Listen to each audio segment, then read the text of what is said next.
I kind of pointed at two position groups that I really wanted to see some positive strides from beyond quarterback. That's the most obvious thing ever. You're in purgatory until you find a really good quarterback, and that is very much to be determined and is not really the point of this segment. There were two positions that I was looking at where they had young players that they had drafted highly that they needed to see real production from. The first was the offensive line, and that's very obvious. And those guys have gotten a decent grade thus far. But the second is the secondary. You took a high draft pick on Kool-Aid McKinstry. Alontae Taylor was a high draft pick for you. You feel like you may have a hit in Jonas Sanker, who you took early on. And these are some of the guys on rookie deals that you've invested capital into that you need to form the foundation of your secondary and the back end of your defense. And it is very, very, very, very, very early right now. You have played 2 games. But right now, the returns in coverage are not awesome. The Saints right now are near the bottom of the NFL in terms of pass defense.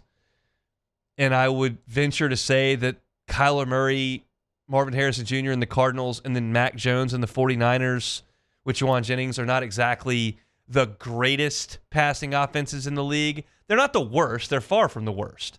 But they're not the greatest. But you're looking at a Saints passing defense that just hasn't been able to put up much of a fight to this point.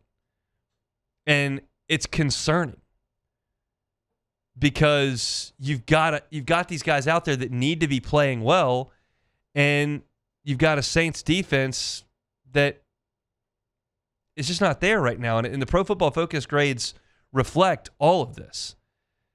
Julian Blackmon is the number 1 coverage graded player. 76.6, very good over 42 snaps in pass coverage.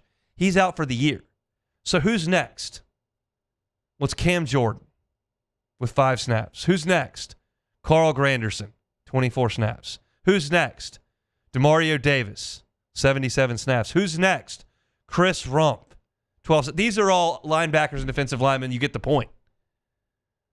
You've got to get to 6th on the list to Jonas Sanker, who's 65.3, and then you get to Kool-Aid McKinstry and Alontae Taylor, who are 64.0 and 63.7 respectively. And those guys, those grades are not awful, but they're not very good. And you go way down the pecking order to get down to Isaac Yiadom, who was on skates all day on Sunday afternoon. He's a 51.9 in coverage. These are some of your young guys. Now, I will say this. Alontae Taylor made a couple plays on the ball on Sunday. And Kool-Aid McKinstry had a tough assignment with Marvin Harrison Jr. in the first game, and that was a tough go. And I thought he was better in game 2. But those grades need to come up a little bit. This is not a segment that is designed to suggest that Kool-Aid McKinstry, Alontae Taylor, and then Isaac Yiadom are bust and can't help.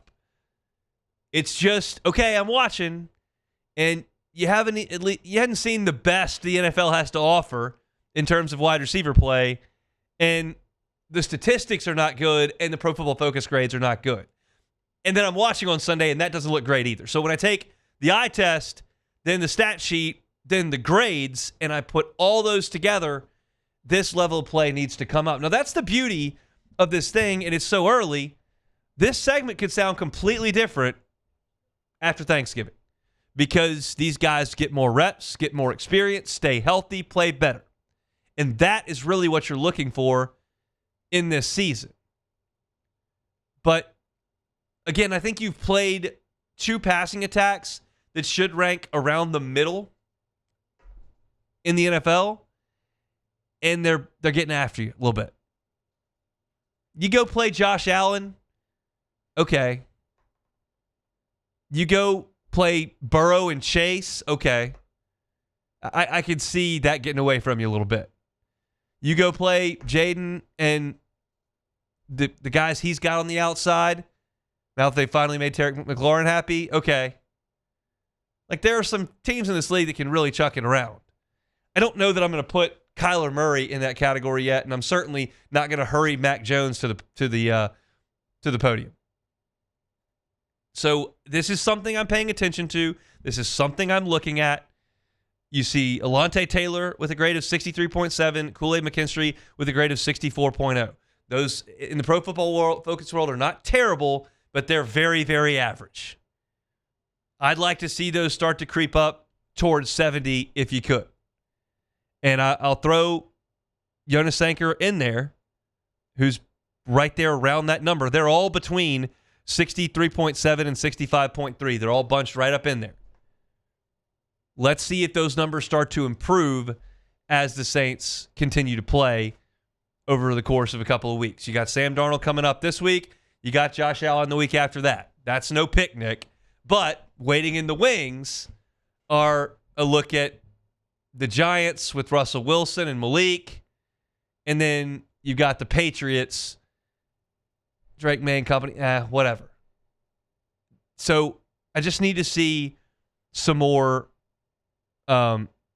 strides from those guys. I looked at Ross Jackson's piece, statistically speaking, on LouisianaSports.net, and he thinks that the Saints' passing defense is going to be one of the biggest question marks in this game against Sam Darnold and the Seahawks offense.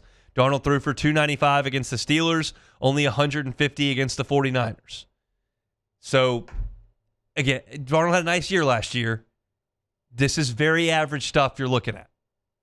It needs to get a little bit better week over week. I'm allowing for that. I'm not here to go nuts here. Just something I'm taking a peek at. That's your look at the New Orleans Saints here when it comes to their passing defense. You're looking for more Saints coverage. You can find it at LouisianaSports.net. Ross got you covered there. He's got tons of pieces that are flying up, about 4 a day over for free on LouisianaSports.net. If you want my Saints coverage, you can find it at Hunt on Saints. That's Hunt on Saints on YouTube or wherever you find your podcast. Hey, it's Hunt. Thanks for watching Hunt on Saints. Before you leave, help us out a little bit. Hit that like button, leave your comments in the section below, and hit that subscribe button so you get all our content right here from Hunt on Saints. We'll see you next time.